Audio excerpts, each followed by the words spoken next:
Hi, എല്ലാവരും സുഖമായിട്ടിരിക്കുന്നോ? ഇപ്പോൾ സ്കൂളൊക്കെ തുറന്ന് അപ്പോൾ രാവിലെ എണീക്കണം. ഒരു മടിയാണ് കേട്ടോ. നമ്മൾ ഒത്തിരി നാൾ വലിയ പണിയൊന്നും ഇല്ലാതെ ഇങ്ങനെ നമ്മുടെ ഇഷ്ടത്തിന് എണീറ്റ് വല്ലതും വെച്ചുകൊണ്ടൊക്കെ ഇരുന്നതാണ്. ഇനി അതൊന്നും പറ്റില്ല, രാവിലെ എണീക്കണം. അങ്ങനെ രാവിലെ കടലയും ഉള്ളിയൊക്കെ അരിഞ്ഞ് വേവിക്കാൻ ഇട്ടു.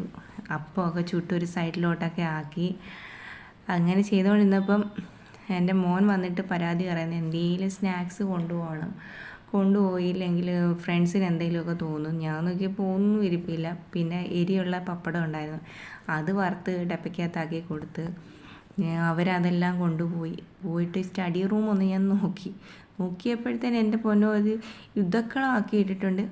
ഒന്നാമത് ആദ്യത്തെ 2 ദിവസം യാതൊന്നും പഠിപ്പിക്കില്ല, എന്നാലും എല്ലാം വാരി വലിച്ച് അതിൽ നിന്ന് ഏതാണ്ടൊക്കെയോ പുസ്തകവും ബുക്കും എല്ലാം എടുത്തിട്ട് പോയിട്ടുണ്ട്. പിന്നെ അതെല്ലാം കുറേശ്ശെ അടുക്കി മാറ്റി.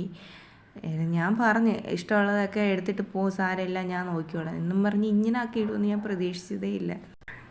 കഴുകാനെ കൊണ്ട് കുറച്ച് പാത്രമേ ഉള്ളായിരുന്നു. കാരണം ഞാൻ സ്കൂൾ തുറക്കുന്ന സമയത്ത് ഞാൻ മനസ്സിൽ വിചാരിച്ചായിരുന്നു പഴയ പരിപാടി ഞാൻ ചെയ്യില്ലാന്ന്. എന്ന് വെച്ചാൽ എല്ലാം കഴിഞ്ഞിട്ട് ഒരുമിച്ച് വാരിയിട്ടൊരു കഴുവക്കോ ഒരടുക്കിപ്പറക്കലും ഒക്കെ ഉണ്ടായിരുന്നു. മനുഷ്യൻ്റെ നടുവൊടിയും ആ ഒരു പരിപാടി എന്ന് പറഞ്ഞാൽ. അമ്മാതിരി പാത്രങ്ങളും അരിഞ്ഞ് കഴിഞ്ഞ സാധനങ്ങളും എല്ലാം കിടപ്പുണ്ടായിരിക്കും. ഇപ്പോഴും കുറച്ച് നേരത്തെ അങ്ങ് എണീറ്റിട്ട് നമ്മൾ ചെയ്യുന്നതിൻ്റെ കൂടെ തന്നെ അന്നേരം എടുക്കുന്ന സാധനങ്ങളെല്ലാം കഴുകി അങ്ങ് പോവും. അതുകൊണ്ട് വലിയ കുഴപ്പമില്ല ഇപ്പം. പിന്നെ ഇതെല്ലാം ഒതുക്കി വെച്ചിട്ട് അരി അടപ്പിലിട്ടു. ഇന്നും റൈസ് കുക്കർ തന്നെ ശരണം. വീണ്ടും അവിടെ എല്ലാം ഞാൻ പുറത്താണ് വെക്കുന്നത്, അവിടെ എല്ലാം വെള്ളം കയറി ഇച്ചിരി തൊഴുമ്പായിട്ടൊക്കെ കിടക്കുക. അങ്ങനെ അതിൻ്റെ പരിപാടിയൊക്കെ നോക്കിക്കഴിഞ്ഞപ്പം വലുതായിട്ട് അടുക്കി പറക്കാനൊന്നും ഇല്ലായിരുന്നു. ഇന്നലെ പൊതിഞ്ഞ പേപ്പറിൻ്റെ ബാക്കിയും സ്റ്റാപ്ലെയർ പിന്നും അതൊക്കെ ഉള്ളായിരുന്നു, അതെല്ലാം പറക്കി അടുക്കി. പിന്നെ ഞാനിവിടെ ആകെ മാസത്തിൽ 2 ദിവസം ഈ ഡീപ്പ് ക്ലീനിങ് എന്ന് പറഞ്ഞ സംഭവം ചെയ്യുന്നത്. കർട്ടൻ ഉൾപ്പെടെ എല്ലാം വാരിയിട്ടൊരു കഴിവൊക്കും ഇതൊക്കെ ഉണ്ട്. മറ്റേ നമ്മൾ ഡെയിലി ഇരിക്കുന്ന ഭാഗമൊക്കെ തട്ടിക്കുടഞ്ഞ് ഒതുക്കി വെക്കത്തേ ഉള്ളൂ.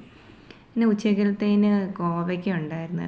ഞങ്ങളുടെ അടുത്തൊരു കടയുണ്ട്, അവിടെ ആണെങ്കിൽ കുറച്ച് ഐറ്റേ കാണും.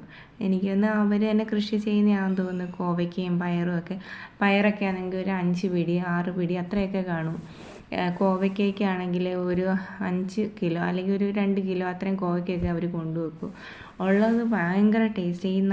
നമ്മൾ ഈ നാടൻ എന്നൊക്കെ പറയുന്നതല്ല, നല്ല രുചി വ്യത്യാസമുണ്ട്. നമ്മുടെ നാടൻ കഴിക്കുമ്പോൾ അറിയാം അതിൻ്റെ ആ ടേസ്റ്റ് വ്യത്യാസം.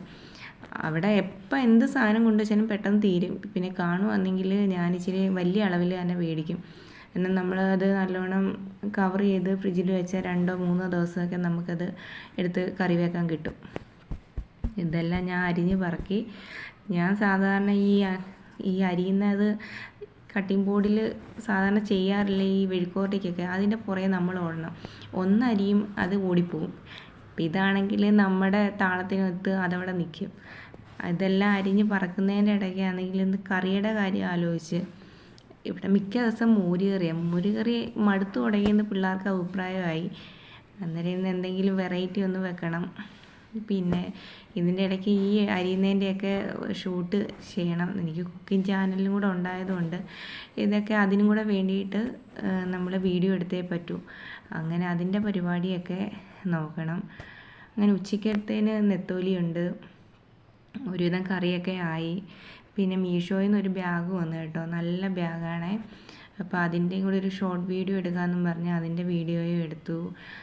പിന്നെ ഇത്രയൊക്കെ ഉള്ളൂ. വൈകിട്ട് മിക്കവാറും കറണ്ട് ചിലപ്പോഴേ കാണും, മഴയായിരിക്കും.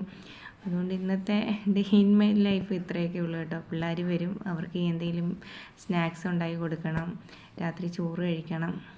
പ്രത്യേകിച്ച് പരിപാടിയൊന്നുമില്ല. Okay, bye. ഇനി വേറെ ദിവസം കാണാം.